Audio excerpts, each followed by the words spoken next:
Well, we see all 8 participants in their chairs, and the round is to begin shortly. I see in the top right Fabiano Caruana with the white pieces against Praggnanandhaa. That promises to be an excellent matchup between two players with sometimes quite different styles, and you don't know what to expect from them. And then we didn't touch upon Alireza Firouzja with the white pieces against Gukesh. David, all that blitz chess, do you think that will help Firouzja just overcome some of his early struggles against one of the co-leaders in Gukesh? Well, there we see the handshakes. I do believe that blitz can be a good form breaker. If you're playing well, don't play blitz. It might ruin your rhythm. But if you're struggling, often getting the confidence of playing quickly, getting the moves out on the board, just forgetting, it can be, it can be a real positive. But we'll see at this really elevated level. It's hard. You need to stay in the zone. And whatever Firouzja has been doing the last 24 hours, he's got to hope that it really kind of sets him in a new mindset. But okay, Hikaru on the top left, it looks like he was smiling at something. The other players look very concentrated.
It seemingly leave points on the table. So if he failed to win that game and he fails to win this one, I think he's going to be really upset. And that sometimes motivates us to press for wins even when we shouldn't. I like that queen f6 move, by the way. I haven't figured out a way to get into white's position because of Peter's lovely queen to e1. But I do think that queen f6, I haven't quite found the losing attempt, if you will. I do sometimes feel like people play on and then they're really playing more for a more likely loss than a win. But a move like queen f6, it does create threats and puts white in a position where he's the one who has to answer questions. So, David, I'm throwing to you. Do you think there's a chance Vidit, under 10 minutes now, but with the 30-second bonus time per move, will play queen f6 and then try to find a way to get inside the white camp? Well, if his name was Alireza Firouzja, he would avoid the repetition and avoid the draw at all costs, play on for better or worse. But yeah, it's the clock situation, Robert. It's just the trend of the game. It's the risk involved. If the queens ever disappear, as Peter mentioned, suddenly white might be the one who's winning. I think all of these things add up. And also the face, we see Vidit, his kind of expressions here. There's a kind of bit of wincing, a bit of grimacing. He knows the right thing to do. The objective thing to do is get out of here with a draw. A bit of a stare there at Abasov, at his opponent. But it's him. Bishop to c8 would force the draw. It's his choice to go for the repetition. There, one look at the score sheet, Peter. Normally that's a telltale sign that the player is ready to end the game. Yes, the only idea that I'm still continuing this line with queen f6, queen e1, king h6, for example, yeah, or king g6, with the idea queen g3, king h5, protecting my bishop. And however, the big problem is that I'm not threatening to activate my queen because the e5 pawn will fall with check. So the queen on g3, the white queen on g3 is brilliant. However, if white picks up the pawn on a4, and he should be doing something, then black has the idea queen f6 to d6 and suddenly trying to invade on the d file. So there is at least some disbalance, and there is some argument behind this line if black really wants to fight for a win. David, I know I'm a fan of this because it just shows creative and fighting spirit. Vidit, as you said, looks like he's ready to call it. And look at Abasov. I mean, I'm looking at him. He's ready to. He was ready 20 minutes ago to sign the score sheets.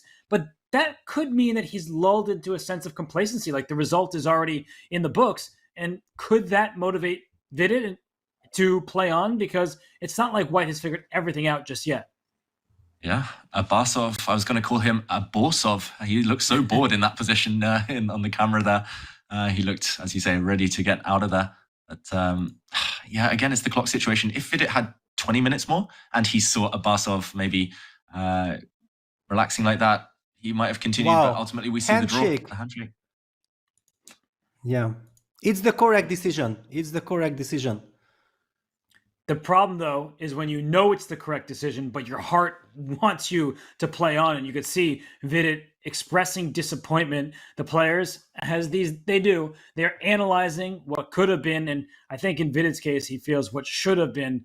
But Abasov uncorked an exchange sacrifice at just the right time to survive. So Nijat Abasov, he has ended the first half of his first candidates with 3 losses, all with the black pieces, and 4 draws, all with the white pieces. So it's clear that he is hanging on with white. In this game, it was oh so close. But for Vidit, what could have been is not enough because he did not get a full point. He remains